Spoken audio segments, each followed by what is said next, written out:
것이 은혜로다. 다시 읽겠습니다. 시작. 모든 것이 은혜로다. 모든 것이 은혜로다. 사실 이 말은요, 사실 결론적인 표현입니다. 결론적인 표현. 하루의 일과의 시작이 아니라 하루의 마침, 저녁에 모든 것이 오늘 하루 이루어진 것이 은혜입니다. 때로는 우리의 인생의 1년에 마감할 때 이 말 듣습니다. 올 1년을 이렇게 베풀어 주신 거에 은혜입니다. 은혜로다 라는 표현을 쓸 수 있고, 또 우리 인생의 마지막 때, 내가 마지막 임종을 앞두고 나서 내 전 생애를 살펴보니 하나님의 은혜로다, 이 표현을 쓰기도 합니다. 그리고 또 우리가 이 말을 표현을 쓸 때는 어땠냐면은 나의 나됨은 하나님의 은혜로다. 정말 유초동부 중고등부 때 개구장이 아니었던 사람 어디 있겠습니까? 또 철부지 아니었던 사람이 있겠어요? 부모님 속색이지 않은 사람 있습니까? 다 속색이었어요. 나는 절대 효자였는데요, 효녀였는데요. 부모님이 보시기에는 다 말썽쟁이였고요. 또 이렇게 보면은 부모님 속 많이 썩였습니다. 그런데 어떻습니까? 지금 이렇게 보니까 이것이 다 부모님의 사랑과 기도와 헌신, 눈물의 기도, 그리고 또 내가 주변에 알고 있는 모든 사람들의 중보 기도를 통한 지금 이 정도가 된 거예요. 이 정도가. 지금 이 정도도 완성은 아니죠. ING죠. 진행형입니다. 그래서 우리가 예수님 목사님이 우리 그리스도인들, 감리교회 그리스도인들에게 그렇게 얘기했잖아요. 감리교회들은 어떻게 했습니까? 예수님을 영접을 했으면은 그 다음에 어떤 단계로 이루어진다면은 거듭남의 단계가 이루어진다 그랬습니다. 거듭남. 또 하나의 커플을 벗어나서 벗어나는 거예요.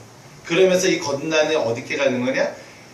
계속해서 거룩해지는, 이걸 성화라 그러죠? 계속해서 우리는 성화하는 거. 그 다음에 어디까지 나가니까 영화 단계까지 나가는 겁니다. 하나님을 영화롭게 하는 단계까지 나가는 거예요.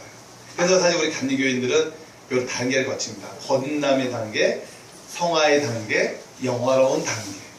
그래서 우리가 목사님 저도 그렇고 우리 여러분 한 사람들도 우리가 완성품이 아니에요. 우리는 아직 완전히 안 됐습니다. 사실 죽을 때까지 우리는 계속해서 거룩해져 나가는 거예요. 성화되어 가는 거예요. 그래서 우리가 나중에 날마다 입술도 고백하지만은 어쨌든 나의 나됨은 하나님의 은혜로다. 하나님의 은혜예요. 오늘도 인생의 마지막 다윗의 고백이 오늘 저와 여러분에게 함께 하나님의 은혜의 영광을 돌리는 저와 여러분들에게 소망합니다. 시편 145편에도 그랬습니다. 여러분, 이번 여름 성경학교 주제가 믿음으로 승리예요. 믿음으로 승리예요. 이게 이제 다윗의 삶의 표현을 나타내는 거예요. 그가 어떻게 승리했느냐, 인생 전반을 믿음으로 승리했다라는 겁니다. 여러분, 다윗의 인생, 참 그는 그 형제들 중에서 막내였어요. 막내. 그러니까 남자들 서열로는 8번째예요. 8번째. 우리가 막내는 어떻습니까? 늘 막내는요, 집에 있어서 이 심부름 대상이에요. 아이, 막내야, 막내야. 그러면서도 또 질투의 대상입니다. 왜? 부모님의 사랑을 독차지하기 때문에 늘 막내는 이상하게 부모님이 장난도 좋은 걸 이렇게 숨겨서 주지만은 막내도 숨겨놔서 좋은 걸 줍니다. 형들이 다 알죠. 좋은 옷 입고 그리고 잘 입는 것. 그러나 또 막내 특징, 형들 거를 물려받습니다. 느덜느덜해질 때까지. 한 중간 정도 와서는 새로 교체될 수도 있지만 이 막내는 제대로 새 것을 입어본 적이 별로 없습니다. 늘 물려받죠. 그런데 여러분, 이 다윗이 삶이 어떻습니까? 정말 그가 믿음으로 끝까지 승리했던 사람인데 이 다윗은 이름을 받았어요. 사무엘로 통해서. 근데 이 사람의 눈은 뭐든지 그렇잖아요. 번장하고 좀 우람하고 이런 사람이 이 나라를 이끌어가야 돼 하고 기름 부으고 싶은 게 사람의 눈이란 말이에요. 여러분, 대한민국의 대통령, 역대 대통령들 여러분 다 아시죠? 키가 우람했으니까 키가 다 자그마신 분들이었습니다. 그래서 우리 한국에 작은 고추가 맵다고 이 국가 지도자들 보면은 사실은 대체적으로 키가 작으신 분들이 많은 국가 지도자가 나왔어요. 요즘 대세들은 젊은이들은 키가 1m 80이어야 되고 좀 이 정도 몸짱도 있어야 되고 그래야지 뭐 여학생들한테 인기 있고, 또 요즘은 그 키와 외모가 요즘은 취업하는데 어떤 표준이가 되다시피, 그래서 여자분들은 상영을 많이 하게 되고 남자들은 어렸을 때부터 뭡니까? 자꾸만 키가 커지려고 운동도 많이 하고 그런 노력을 많이 하잖아요. 그런데 이 다윗은 그렇지가 않았단 말이에요. 이 사무엘의 눈은 그의 형제들 중에서 기름 부음 받고자 했을 때 정말 첫째가 마음에 들었어요. 기름 부어야지. 근데 하나님이 아니래. 둘째, 또 셋째, 넷째, 순차적으로 하니까 아니라고 합니다. 결국 하나님의 기름 부으심은 누구였습니까? 제일 꼴찌, 막내, 다윗이었단 말이에요. 근데 다윗은 하나님의 기름 부으시는 그 자리, 아버지가 다들 모여라 하는 그 자리에 끼지도 못했어요. 왜? 막내이기 때문에 어딜 가야 되는 겁니까? 양을 돌봐야 될 거 아닙니까? 양. 누군가는 양을 돌봐야 되니까 막내한테 지켜주고 나머지 아버지가 누가 오시니까 한번 가자 해가지고 막내만 생겨요. 그러나 사무엘이 자기의 육의 눈으로 봤을 때는 이 사람인 것 같아서 기름 부으려고 했지만은 결국 여기에 또 아들이 없느냐? 그래, 막내가 있어요. 결국 막내 데리고 오라고 해서 막내를 보니까 하나님 뭐라 했습니까? 이 아들이다.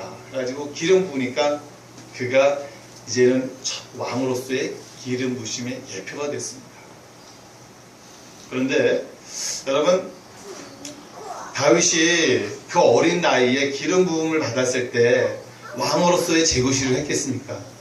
우리나라도 조선에 또 고려도 그렇고 역대 왕들의 일찍이 어렸을 때의 왕으로서 된 사람들 많이 있잖아요. 그러나 그가 그들의 어린 나이에 왕으로서 구실을 했나요? 안 했죠. 그의 어머니가 하든지 그의 친척이 하든지 뒤에서 조종을 했잖아요. 다윗도 마찬가지입니다. 그가 어렸을 때 왕으로 기름을 받았지만은 그가 아직 왕으로서의 제 역할을 할 수 있는 나이가 안 됐어요. 그래서 늘 그는 어떻습니까? 기름 부으신 왕이 됐다의 외적인 표현이 있었지만은 그가 사회적으로 인정해주지 않았어요. 주변으로부터 인정해주지 않았어요. 그리고 아직 그가 왕으로 일어서기까지는 아직 때가 안 됐다라는 거예요. 사랑하는 여러분, 이걸 아셔야 됩니다. 우리가 예수 그리스도를 믿었어요. 예수 그리스도를 믿었어요. 예수 그리스도를 믿었다는 것은 우리가 마귀의 자녀에서 하나님의 자녀로 제 자리를 왔다라는 거예요. 그러면 여러분, 우리가 하나님의 자녀가 되었다는 것은 무엇이냐? 하나님의 구원의 선물을 동시에 받았다는 거예요. 그런데 잊지 말아야 될 것은 많은 사람이 그래요. 예수님 믿으면 뭔가 좀 달라져야 되고 뭔가 좀 외적으로 막 드러나야 되는데 아직 뭐 별로 표가 안 났다라는 거예요. 예수님 믿었는데 세례까지 받았는데 교회는 다니는데 왜 이렇게 달라지는 게 없지? 맞아요. 달라지는 게 없습니다, 여러분. 교회를 다녔다 그래서 예수님 믿었다 그래서 처음부터 달라지는 거 봤어요? 예수님 교회 다니고 어린 아이들도 마찬가지고 성인이 돼서도 마찬가지고 교회를 다녔을 때 예수님 믿은 사람들의 어떤 외적인 그런 모습은 금방 표시가 안 나요. 표시가 안 나요. 아직 교회 다니는 사람인지 아닌 사람인지. 그런데 한 어느 정도 교회 다녀야지 교회 다니는 사람인 것 같아 라는 말을 듣는 줄 알아요? 어느 정도 다녀야지 교회 다니는 사람 같아요? 최소한 몇 년이야? 10년입니다. 10년. 최소한 10년이에요. 물론 그 안에는 집사라는 직분을 받을 수도 있습니다. 더 열심히 하면은 권세까지는 받을 수 있어요. 그러나 그거는 흔치 않습니다. 어느 정도 집사라는 그 타이틀을 가지고 있으면은 이제 뭔가 좀 구별된 행동을 할 수 있다는 거예요. 구별된 모습이 사회에서도 나타날 수 있다는 겁니다. 그런데 우리가 그 모습 가지고 다 어떤 외적인 표현이 가능할 수 있겠느냐? 그렇지 않다는 거예요. 여러분, 다윗을 한번 보시기 바랍니다. 첫 번째 기름 부음을 그가 어렸을 때 기름을 부음 받았는데 두 번째 왕의 기름을 받는 게 언제였냐면 유다의 왕으로서 진정한 그가 정권을 가졌을 때 그게 언제 기름을 받았냐면 30세 때 기름을 부음을 받았단 말이에요. 유다의 왕으로서. 그 다음에 그가 마지막 세 번째 기름 부음을 받는데 그가 언제 받느냐? 38살 때 언제? 유다 왕이 아니라 이스라엘 통일된 통일국가의 왕일 때 그때 다시 한번 또 기름 부음을 또 받아요. 그래서 첫 번째 어렸을 때, 그 다음에 두 번째 유다의 왕이 됐을 때, 세 번째는 유다와 북이스라엘 통일국가를 이루었을 때 세 번째. 그때 진정한 그가 왕이 됩니다. 그러나 여러분, 그 다윗의 삶의 과정이 어렸을 때 첫 번째 기름 부으심의 왕표 말고 유다 왕이 되기까지 그의 삶의 과정이 형통했냐 이거예요. 그렇지 않다라는 겁니다. 형통하지 않았습니다. 그는 늘 쫓김을 당하고 시기와 질투의 대상이 되었고 강도 같은 소굴에서 같이 지내기도 했고 그의 삶이 그랬단 말이에요. 그러나 그가 하나님이 지켜주시는 말미암아 그가 진정한 하나님의 부르심과 왕이 되었을 때 38세 때 이스라엘을 통일된 왕으로 되었을 때 그가 하나님의 은혜를 깨닫게 됐단 말이에요.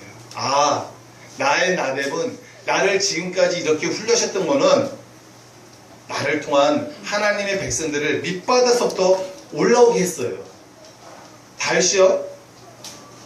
왕의 보통 여러분 왕은 또 다른 자녀가 또 왕이 되잖아요. 근데 여러분 첫 번째 왕이 됐던 사람하고 두 번째 아들이 왕이 됐다는 거 차이가 뭔지 알아요? 첫 번째 왕이 된 사람 자기가 왕이 되기까지 고생을 수두룩하게 해요. 그러나 두 번째 아들이 왕이 된 거는 고생 좀 했을까 안 했을까요? 고생을 몰라요. 그래서 사실은 아버지 1대 신앙들 대단한 겁니다, 여러분. 2대 신앙은 사실은 어떤 예수님 믿기까지의 어떤 어려움을 못 느껴요. 왜? 내 아버지 부모님이 예수님을 믿었기 때문에 나도 당연히 예수님 믿는 거라고 당연히 여기기 때문에 예수님 믿는 과정이 그렇게 어렵지 않단 말이에요. 그러나 첫 번째 예수님 믿는 사람들은 숱한 어려움과 고난을 겪습니다. 그리고 나서 예수님을 믿는다는 것이 이렇게 어렵고 또는 이렇게 힘든 경우나 그래서 우리가 전도할 때도 있잖아요. 1세대의 신앙들을 귀하게 여깁니다. 이 아이들, 우리 교학교 아이들, 중고등부, 또 여러분 우리 성인들, 1대 신앙인들, 여러분들의 믿음이 너무나 귀한 거예요. 귀한 거예요. 여러분들의 부모님이 교회를 다녔으면 여러분은 당연히 교회를 다녀야 되는 건데 여러분이 1대 신앙이라면 여러분의 믿음은 대단한 거예요. 아주 소중한 겁니다. 그러나 여러분 이것만으로 여러분 행복해 하시고 만족하지 마시고 분명히 하나님은 하나님의 자녀로서 하나님이 다윗을 통하여 분명히 목적과 뜻이 있었단 말이에요. 그를 왜 왕으로 삼았을까? 왜요? 하나님의 통일된 국가를 이루고자 하는 것이 하나님의 그 다윗을 향한 왕에 세우신 목적이 있었단 말이에요. 그래서 다윗의 삶은 거기까지예요. 뭐 하나님의 성전을 건축을 짓고 또 다른 더 세력을 확대하는 게 아니라 다윗을 통한 기름 부심의 예표는 거기까지였단 말이에요. 통일된 완성된 국가를 이루고자 하는 것이 다윗을 향한 하나님의 은혜였단 말이에요. 사랑하는 여러분, 우리의 삶에 있어서 여러분 한 사람 한 사람에게 인생의 마지막 그날까지 이루시고자 하는 하나님의 은혜가 무엇일까를 여러분 기도해 보시기 바랍니다. 도대체 하나님은 나를 통해서 어디까지 하나님의 뜻을 이루기를 원하시는 것이지? 하나님 도대체 나를 통해서 어디까지 교회를 이루시는 걸까? 어떤 목사님은요 이런 자랑을 하더래요. 내가 개척교회를 10개 세웠어. 내가 교회를 10개나 건축했어. 근데 제가 한번 여쭤봤어요. 근데 목사님 10개의 교회를 개척을 하고 10개의 교회를 성전 건축을 했으면은 그 중에 하나라도 뭐 좀 크게 좀 부흥된 뭐 1000명 이상 어떻게 좀 그렇게 한 교회에 있었어요? 그랬더니 그런 데는 없었어. 한 몇십 명 정도. 그래서 그랬어요. 우리가 세상의 기준으로 판단했을 때 10개 교회를 건축하고 10개 교회를 개척하는 게 더 좋은 건가? 아니면 하나라도 교회를 개척을 해서 크게 성장해서 정말 하나님의 일을 멋지게 하는 게 더 간다는 게 좋은가? 여러분은 어떠세요? 어떤 게 더 나은 것 같아요? 그런데요, 이걸 우리 기준으로 생각하면 안 된다라 이거예요. 왜? 그 목사님에게 그 하나님의 은혜의 은사는 뭐였냐면은 그의 일평생 그가 은퇴하기까지 교회를 개척하는 게 그의 은사였다라는 거예요. 교회를 건축하는 것도. 여러분, 우리 너무나 잘 알죠? 예수님의 제자들, 그리고 사도 바울. 여러분, 사도 바울이 나는 예루살렘이 아니라 이방 땅에서 나는 복음이 들어가지 않은 곳에 내가 가서 복음을 전하는 것이 그분의 은사예요. 그분의 은사였단 말이에요. 그럼 우리가 사도 바울 할 때, 아니 사도 바울, 우리가 천국 올라가서, 아니 사도 바울 선생님, 아니 교회 크게 뭐 개척해가지고 뭐 성장시킨 거 좀 있었어요? 아, 왜 이렇게 자꾸 돌아다니세요? 그냥 한 곳에 세워서 고린도면 고린도 교회에서 한 멋지게 교회 한 수만 명 되는 교회 건축해서 거기서 목회하시지 왜 이렇게 자꾸 돌아다니겠어요? 우리가 그분한테 그렇게 말을 할 수 있을까요? 아니에요. 사도 바울에게 임한 하나님의 은혜는 그가 세상 곳곳을 돌아다니면서 복음을 증거하는 것이 그의 은혜고 그의 은사였다는 사실입니다. 또 그 당시에는 가정에 이렇게 한 가정에 복음을 전하면은 그 집에 거처에서 사람들이 모이는 것을 그것을 교회라고 그랬어요. 그것을 가정교회라고 그랬단 말이에요. 어떤 외형적인 것이 그때 당시에는 있지 않았어요. 그래서 그 나중에 알게 됐죠. 아, 그 목사님이 교회를 10개를 건축하고 개척했다라는 거. 교회의 크기는 사이즈의 명명은 몇십 명 모이는 교회들만 쭉 구성되어 있다 할지라도 아, 저것이 하나님의 저분을 향한 저 목사님을 향한 하나님의 크고 놀라운 하나님의 은혜구나. 어떤 분은 한 교회만 개척해가지고 끝까지 은퇴까지 잘 성장하는 분도 저것은 하나님이 또 그분을 통한 하나님의 은혜구나. 그러면 우리를 바라봅시다. 우리에게 임한 하나님의 각각 은혜는 어떤 것일까? 우리에게 베푸시는 하나님의 은혜가 있단 말이에요. 그것을 여러분 발견하시기 바랍니다. 도대체 하나님은 나를 통하여 어떤 은혜의 역사를 이루어 가시기를 원하는가? 우리 성도님들, 직장인들 있지 않습니까? 또 사업하시고 또 우리 가정에서 일하시고 어느 집사님이 계셨어요. 이 집사님이 직장에서 열심히 성실하게 일하는 집사님이었는데 이 집사님을 마음에 들지 않는 한 상사분이 있었어요. 왜 이 집사님이 마음에 안 들었냐면은 회식하는 자리에서 꼭 술을 안 먹는 거예요. 분위기를 깬다라는 거예요. 술자리에서 다 같이 건배하는데 꼭 예수 믿는 저 모 집사님이 누구는 교회 다니면서 술 해도 뭐 괜찮다고 하는데 꼭 유별나게 술을 안 먹겠다라는 거예요. 그래서 그 상사가 거예요. 아이, 거시기 누구, 집사라 거기 직장이니까 집사님이라는 표현을 안 쓰죠? 누구누구 과장 하면서 아이, 저 서과장은 밥 먹고 저 술 하는데 왜 자네네 유별나게 그래? 해가지고 막 술을 먹으려고 그러다가 안 먹겠다고 딱 하니까 그만 이 상사가 욱해가지고 여러 직장 동료들, 남자도 있고 여자도 있는데 그 자리에서 그만 그분에게 이 뺨을 탁 때린 거예요.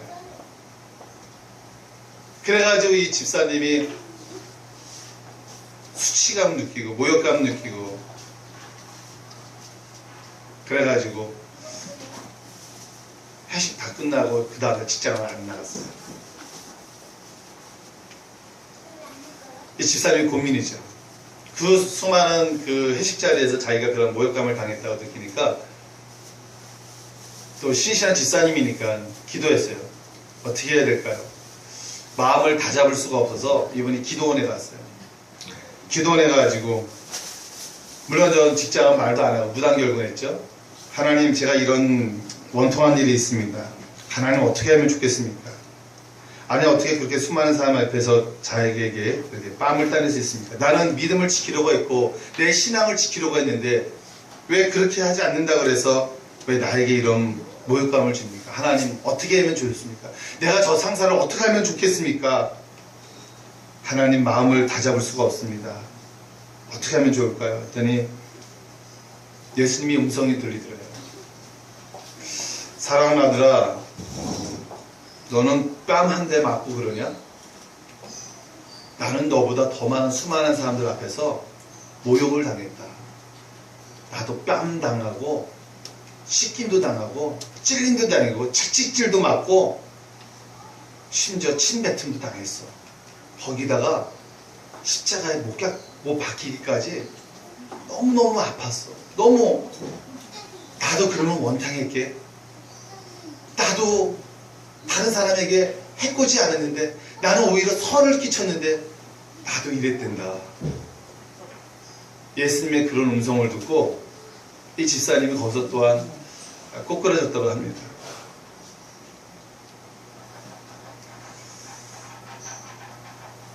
오히려 자기에게 상처를 주었던 그 상사에게 오히려 마음이 불쌍해지더라는 거예요. 예수님이, 우리는 예수님 앞에 용서를 구하지 않는데 예수님이 먼저 우리를 용서를 해주셨다는 거예요. 예수님도 말로 표현한다면 할 말이 많다라는 거예요. 그러나 묵묵히 많은 백성을 구원하기 위해서는 끝까지 참으셨다라는 거예요. 사랑을 해주셨다는 거예요. 이 집사님이 예수님이 자신에게 또 자신만이 아니죠, 모든 사람에게 베풀어 주신 그 사랑을 깨닫고 나서 그가 한 며칠 기도원에 올라가서 무단결석했었는데 며칠이 지나고 나서 다시 직장에 들어갔다가 합니다. 그런데 전 회사에서 난리가 난 거예요. 자기를 이렇게 모욕감을 줬던 그 상사가 직장에서 몹시 위태로운 자리에 처한 상황이에요. 징계에다가 또 회식 자리에서 그런 일이 있었다는 것까지 회사에 다 알려져 가지고 이분의 그 직장의 위치가 거의 뭐 다른 데로 발령이 날 처지되어 있어 가지고 이 집사님이 그거를 알게 되고 그 사실을 알게 돼서 그 상사보다 더 윗사람을 찾아가서 자초지장을 얘기를 하고 자기의 모욕감을 준 이 상사를 용서해 달라고 이렇게 했다고 합니다.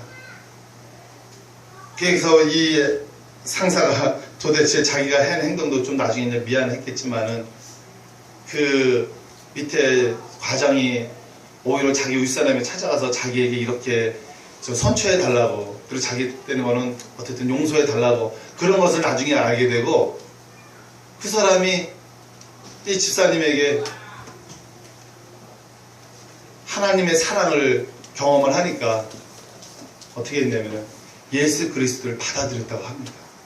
예수 그리스도를. 그리고 그 역시 진정한 예수 그리스도인이 되었다고 해요. 그러면서 그 직장의 상사도 하는 말이, 나의 나됨은 하나님의 은혜였구나. 나의 이 못난 성격 깨트리려고 하는 것도 하나님의 은혜였구나. 저 집사님을 통해서.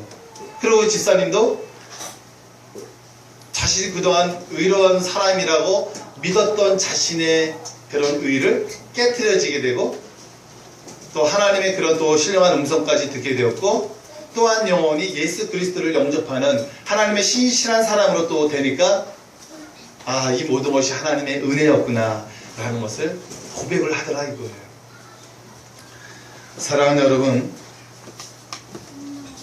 우리는 오늘 본문 말씀을 통해서 분명히 알아야 됩니다. 하나님은요 모든 행위에 의롭다 그랬어요. 우리는 결코 의로울 수 없는데 하나님은 의롭다 그랬고 또 뭐라 그랬냐면 은혜롭다 그랬어요. 그러니까 하나님은 모든 일이 은혜롭다라는 거예요. 지금 내가 지금 안 되는 일, 뭔가 좀 답답한 일, 막히는 일인 것 같지만은 이것이 바로 하나님의 은혜라는 거예요. 지금은 알 수가 없어요. 아, 왜 하나님, 왜 이런 일이 지금 나에게 막혔습니까? 왜 답답합니다. 하나님 왜 지금 나에게 왜 이런 일이 벌어졌어요? 이 집사님처럼 난 예수님을 잘 믿고자 했는데 왜 하나님 나에게 왜 이런 일이 있을 수 있습니까? 근데 시간이 지나고 나니까 하나님의 뜻이 알려지더라 이거예요. 때로는 하나님의 뜻을 알려주기까지, 때로는 하나님의 은혜가 임하기까지는 나에게 때로는 상처가 임할 수가 있어요. 나에게 때로는 고통이 올 수가 있어요. 나에게 때로는 어려움의 상황이 있어요. 그 순간은 알 수가 없어요. 이것이 무슨 하나님 은혜예요? 이것이 무슨 하나님 은혜입니까? 라고 오히려 하나님 앞에 반문하고 싶어요. 그런데 시간이 지나니까 하나님이 이런 계획을 가지고 있으셨구나 라는 것을 알게 되더라 이거예요. 사랑하는 여러분, 우리가 특별히 하나님의 은혜를 어떻게 더 구체적으로 알기를 원합니까?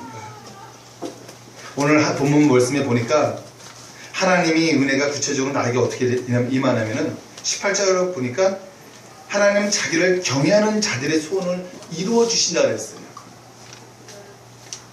경외할 때 하나님의 은혜가 임합니다, 여러분. 또 하나는 신실하게 간구하는 자에게 은혜가 임한다 그랬어요. 그런데 누구에게만?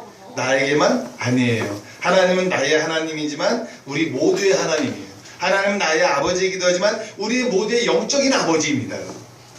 그러니까 그 은혜가 하나님 나에게만 임해 주시고요, 저 사람에게는 임하게 해주지 말아주세요, 이게 아니에요. 하나님은 전 세계 70억 인구가 간절하게 기도하는 자에게, 가까이 하는 자에게, 모든 자에게 은혜가 임한다는 사실입니다.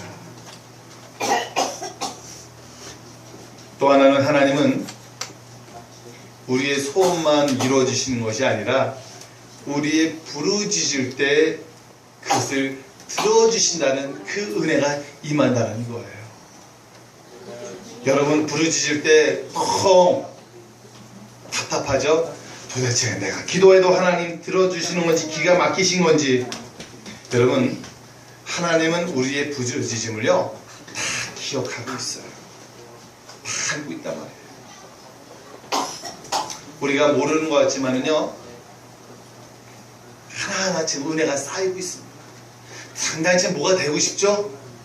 저도 우리 서영교회를 생각했을 때는 당장 또 이거 뭐가 좀 이렇게 좀 됐으면 좋겠습니까? 그런데요, 하나님은요 기다림이 필요하더라고요. 기다림의 여유를 갖기를 원하더라고요.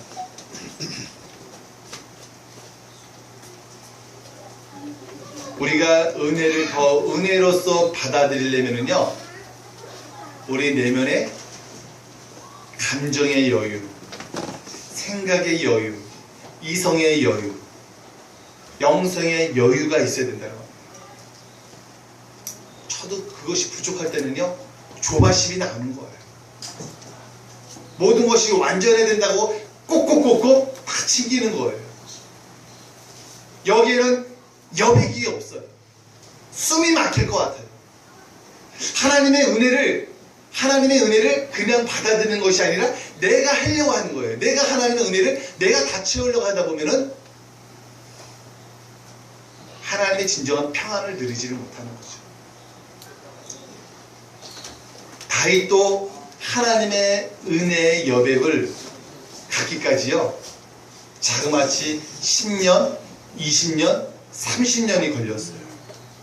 그러니 우리 한 사람 한 사람을 볼 때 여러분 어떻습니까? 다들 여백이 때론 꽉꽉 막힐 때가 있고 어떤 분에게는 여백이 좀 부드러워질 때가 있어요. 여백이 있습니다. 여백이 있다는 건 어떻습니까?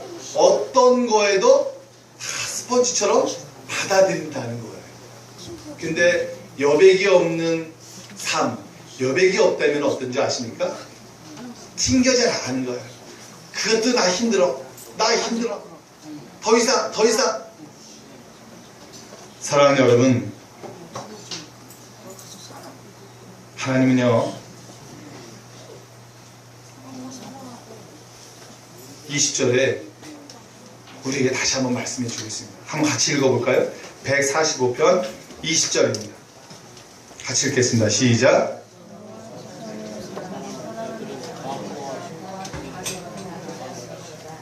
예. 사랑하는 여러분, 우리의 여백을 우리가 만드는 것도 아니에요, 사실은. 왜냐하면 하나님이 여백을 또 만들어 주십니다.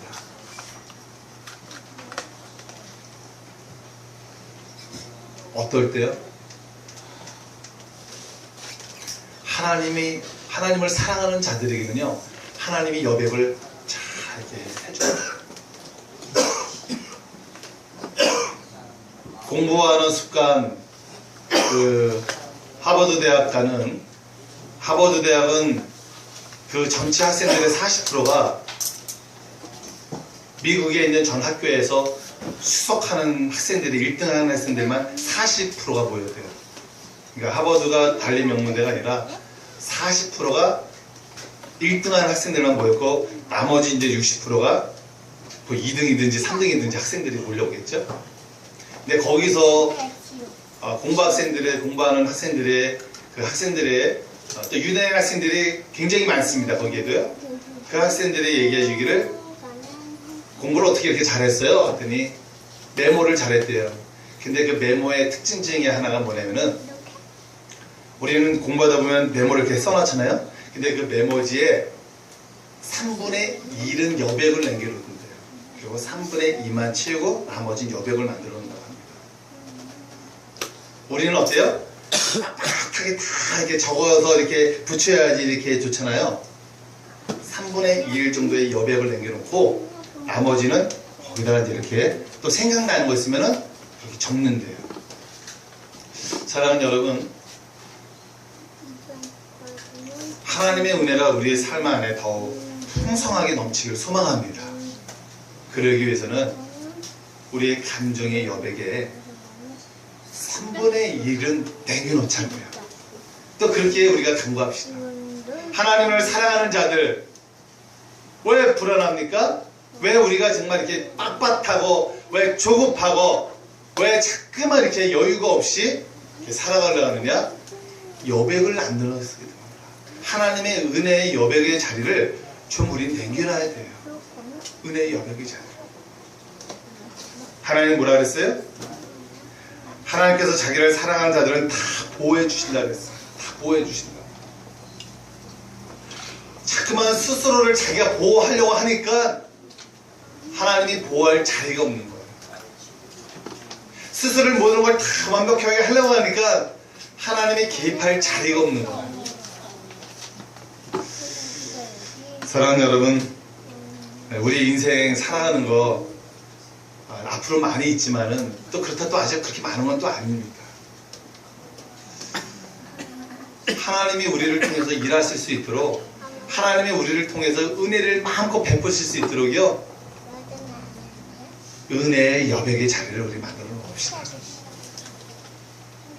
그럴 때 이때 이거 하나님의 은혜였구나 하고 또 적는 거예요. 맞아.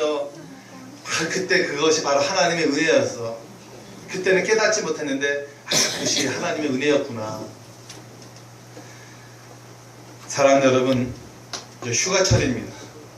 휴가철에 여러분의 내면에 그동안 상반기에 그동안 또 일로 인해서, 때론 교회 일로 인해서, 때론 가정 일로 인해서 빳빳하게 조여왔던 그 모든 그 공간들을요, 이번 휴가를 통해서 마음껏 털털 털어내시기 바랍니다.